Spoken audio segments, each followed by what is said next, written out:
Wildebeest may seem familiar, but look at them from a different perspective, and it's clear that they act as a swarm. As they cross the plains of East Africa following the seasonal rains, they do everything together.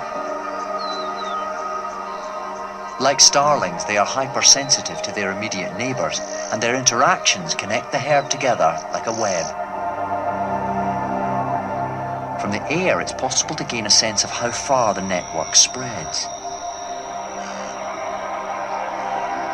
Dotted among the wildebeest are smaller groups of zebra. They exist as small family groups, even within bigger herds. Each member reacts intelligently to events. As they join the wildebeest migration, it's possible to see their different strategies in action. In common with other swarms, migrating wildebeest are gripped by a collective urge. Nothing stands in their way. Driven by the will of the herd, they make decisions that on the face of it seem quite stupid.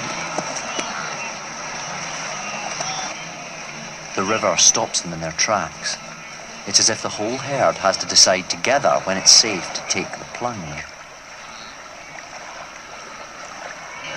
Gradually, pressure builds from the ones behind until the front runners are left with no option. Someone has to go first, but it's the herd that makes the decision.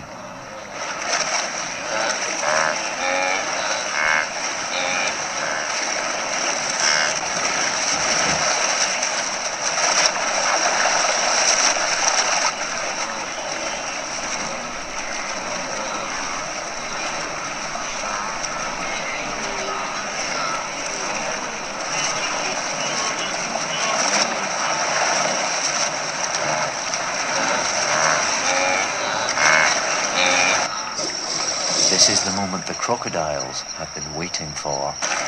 With thousands of floundering prey, they should have a field day. But the crocs soon discover it's not that easy.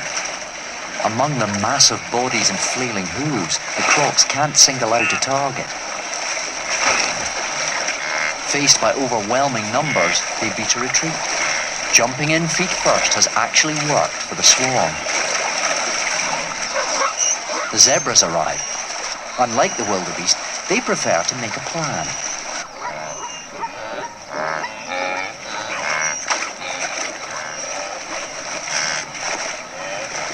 They carefully consider all options before they join the throng. They deliberately avoid the apparently mindless masses.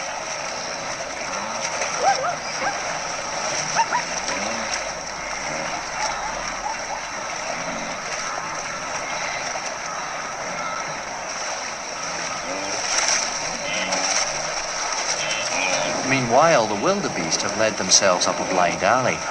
They are pinned against a wall that is impossible to climb.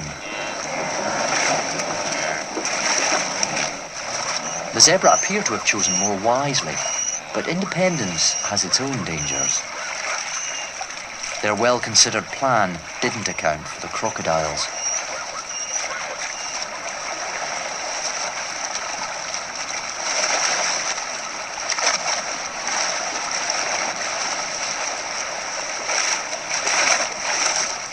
On their own, the zebra are an easy target.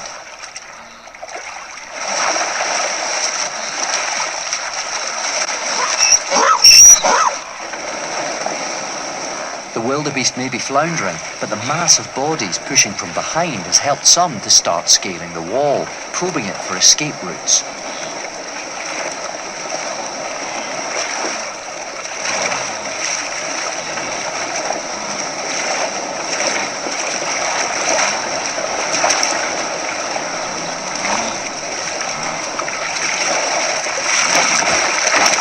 The remaining zebra make it to the other side, but their problems continue. The bank is too high to get out.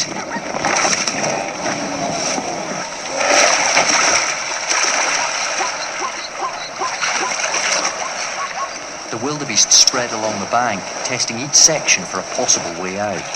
Their vast numbers increase the chance of one of them finding an escape route.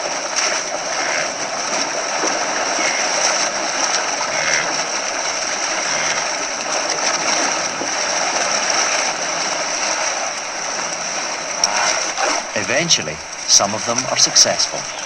The masses follow their lead. Swarm intelligence finally pays off.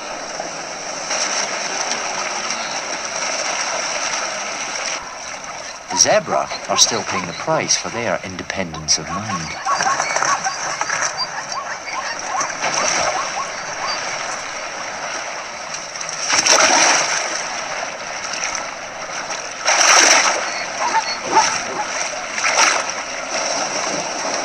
The whole wildebeest herd funnels up the escape route. As they break down the bank, they make it easier for those that follow. This fact hasn't been lost on the zebra. They now have to join the wildebeest. Despite their apparently mindless approach, all the wildebeest survived. The zebra weren't so lucky.